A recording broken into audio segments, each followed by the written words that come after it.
আজ আমরা শুনব এক চমৎকার ঘটনা হজরত আবু হুরায়রা রাদিয়াল্লাহু আনহু ও শয়তানের প্রতারণা নিয়ে রসূলুল্লাহ সাল্লাল্লাহু আলাইহি ওয়াসাল্লাম একবার আবু হুরায়রাকে সাদাকাতুল ফিতির পাহারা দেবার দায়িত্ব দেন।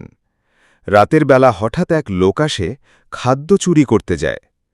আবু হুরায়রা রাদিয়াল্লাহু আনহু তাকে ধরে ফেলেন। লোকটি কাঁদতে কাঁদতে বলে, দয়া করে আমাকে ছেড়ে দিন, আমার পরিবার ক্ষুধার্ত। আবু হুরায়রা রাদিয়াল্লাহু আনহু করুণা করে তাকে ছেড়ে দেন। পরপর ৩ দিন এমন ঘটে।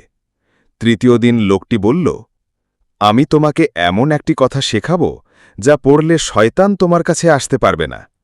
সে বলল, রাতে ঘুমানোর আগে আয়াতুল কুরসি পড়বে, আল্লাহ তোমার হেফাজতকারী হবেন, আর শয়তান তোমার ধারে কাছেও আসতে পারবে না।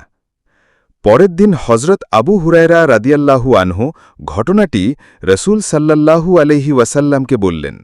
নবীজি বললেন, সে তো মিথ্যাবাদী, কিন্তু সে এই কথাটি সত্য বলেছে। কারণ লোকটি আর কেউ নয়, সে ছিল শয়তান। শিক্ষণীয় দিক ১. আয়াতুল কুরসি এক অসীম ফজিলতের আয়াত। ২.